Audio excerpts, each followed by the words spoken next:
company's philosophy of hiring individuals with disabilities. It just says a lot about your company. So my inspiration didn't just stop there. I also drew inspiration from the Educational Service Center, Tom Isaacs, who's going to speak in just a few moments. Now, at one of the annual open houses that Tony and I went to, we talked about the court hiring somebody with a disability. We figured they have so much to offer, and we can only imagine how difficult it is for some of the individuals to find an employer who's willing to give them a chance. And I wonder how many of them are told no before they even get to know what they're all about. So Tony and I decided we wanted to focus on their ability as opposed to their disability. So we reached out to DD, expressed to them our desires, and we invited them to come out to discuss the possibilities of a match. Now at this point I want to introduce to you Megan Manuel. She's the Superintendent of the Warren County Board of DD, and I want her to tell you a little bit about the programs.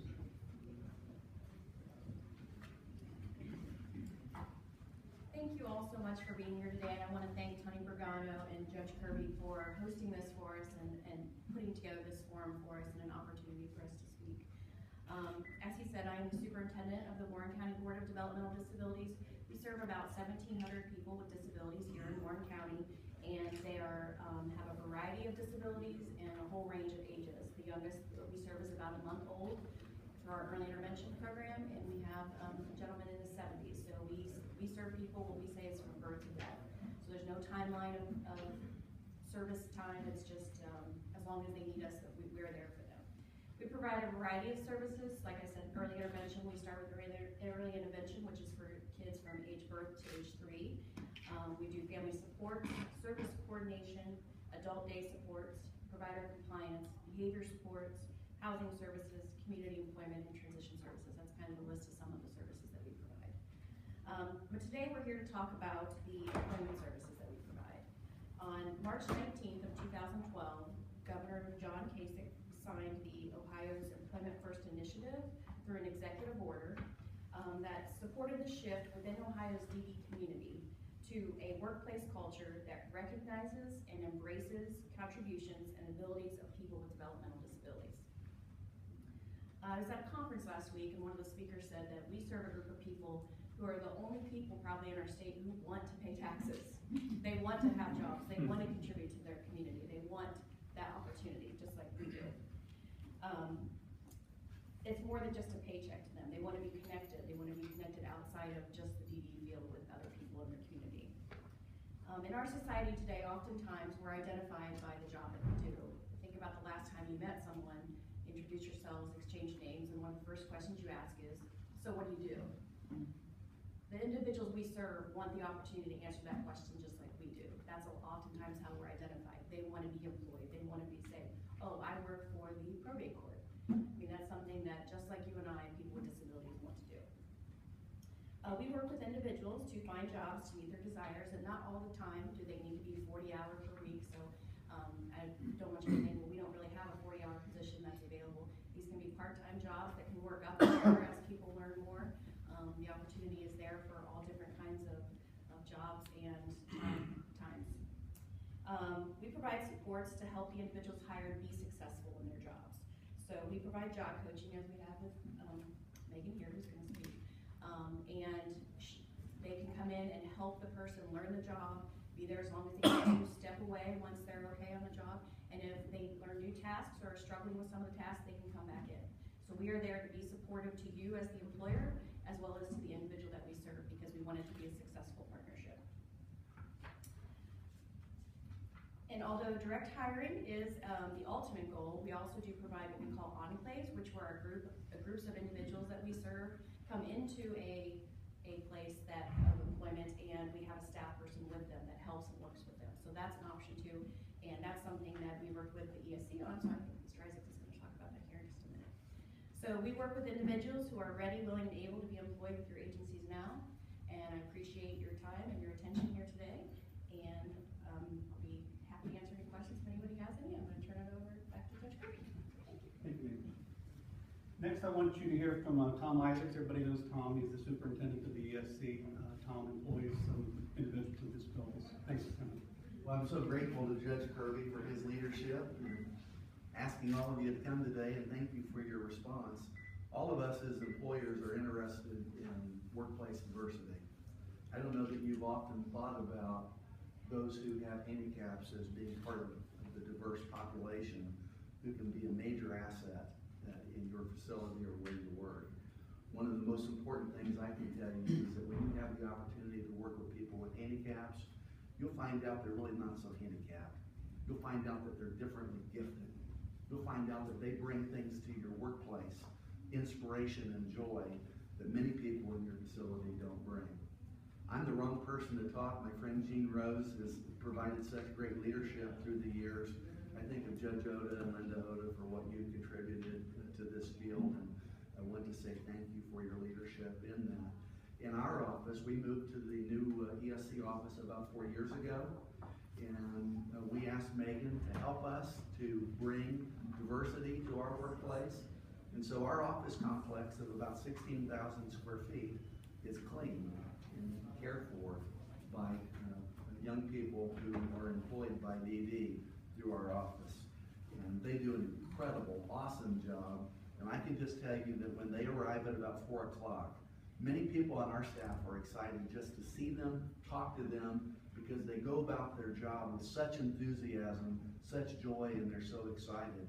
We also have a school facility in Mason at the former Mason Heights Elementary School, which is now Royalmont Academy. And Megan has also helped us to have her employees go there and help us with cleaning. But I want to tell you about a couple of other opportunities to consider. At our office, for about the past 4 years, we have had what we call transitional living classrooms. And these are for students who are aged 18 to 22, who have completed their academic requirements for high school graduation, but whose families have decided that they're not ready to go out into the workplace for independence yet. And so our programs are housed both at Royalmont Academy in Mason and in the Quaker Heights Care Community. And we have classrooms where these students who are ages 18 to 22 come to us to work on independent living skills and in vocational skills. We have opportunities for you to work with students as volunteers. At Quaker Heights and in many different agencies and offices throughout our county, these young people go and they learn important job skills. They learn house cleaning. You name it, and we have students that have incredible skills in areas that might be a benefit to you. And so I want to say to you that if you have an interest in just experimenting and finding out how might you be able to work with someone that is differently gifted than we are. Christy even is in the back. Christy, stand and be recognized. Christy is the Director of Special Education Services in our office. She would be delighted to talk to you about what opportunities might exist for you to have volunteers come and work in your office. But we also want to let you know that we're working with Megan and her staff, and we're going to start an employment type situation for these students for when they turn 22 and age out of our program. We're going to be looking for job sites for them. And so we would be delighted to explore with you what opportunities there might be for your office, your agency, to work with these young people who I guarantee will provide an inspiration to your staff.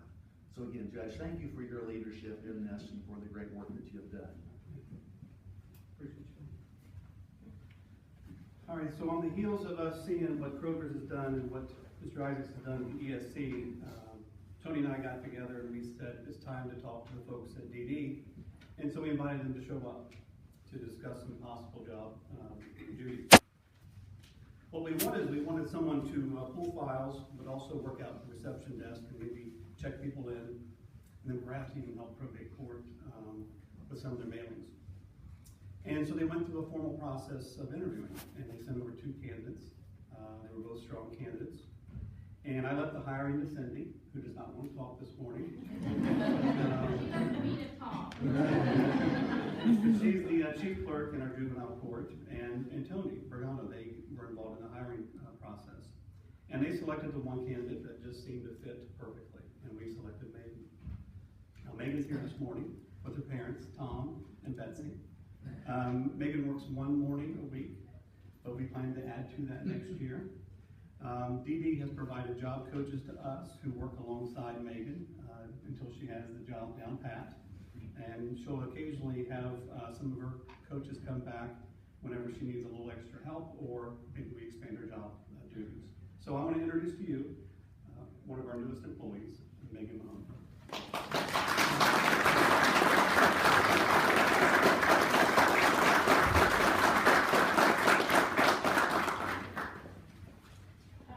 Hello, my name is Megan Mahoney.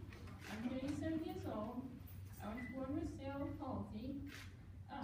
God just told Mom and Dad to put me in institution.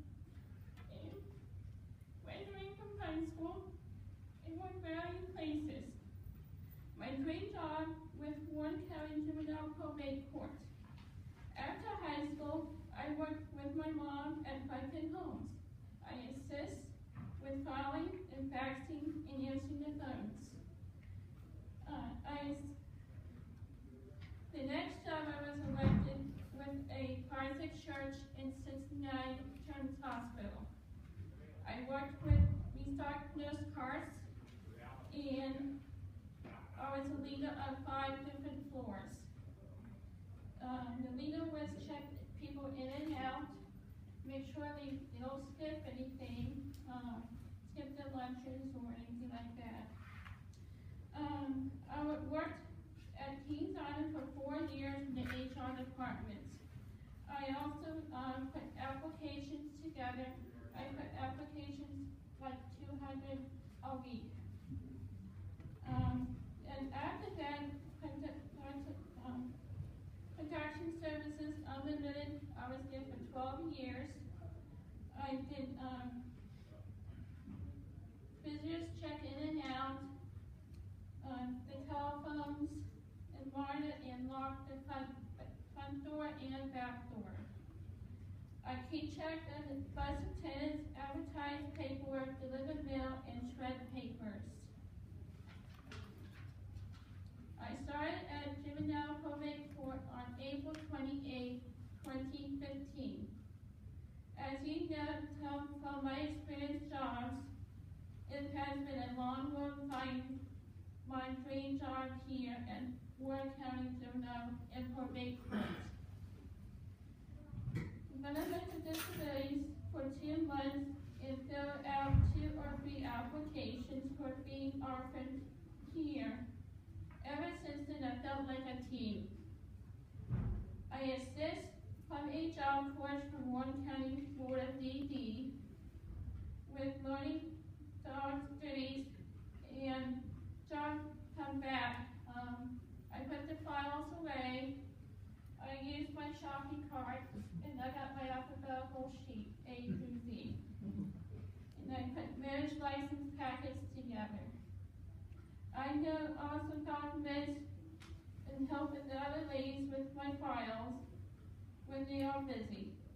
My job coach and the alphabet benefit sheets, and all the ladies in the office use my sheets too.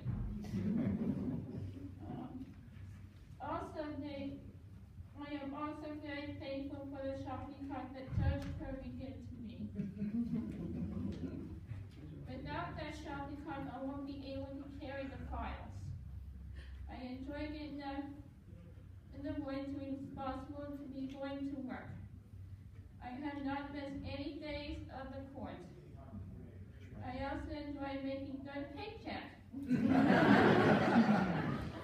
I also like to spend hard-earned money and being able to spend time with family and friends. Everyone should consider someone like me. There are many other individuals looking for jobs who would enjoy the experience working here. We're at PSC individuals carry their paycheck around and they are very proud how much they make. I think you should have opportunity to make more money so that they can be proud of themselves. They all coming up to me and talking about my court, and I love them for able to experience some of the jobs outside of me. you for all for coming and listening to my story. And thank you, Judge Kirby, for using your courtroom.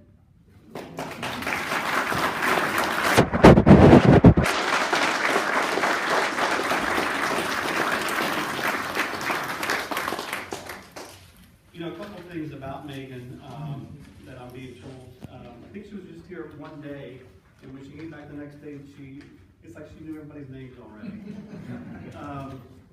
Now, like I said before, Cindy and Sue, they have primary responsibility of supervising her, and they report to me that she is just working out great. She gets along well with everybody.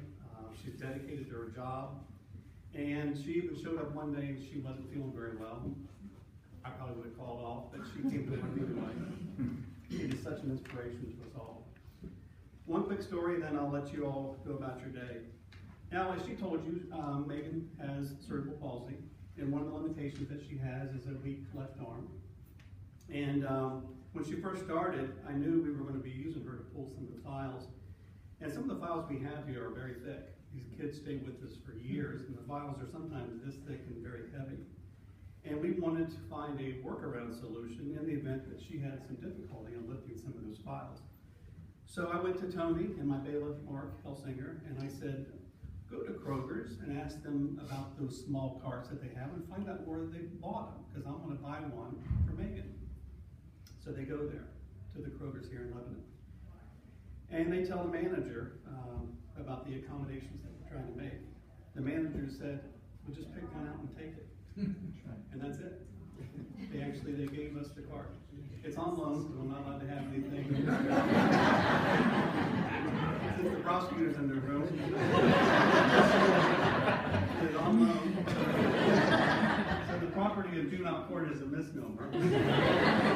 But that's just the generosity of Kroger's right there. So I wanted to thank you again for that wonderful gesture. So in closing, as you can imagine, this is a sales pitch to you and really a challenge to you.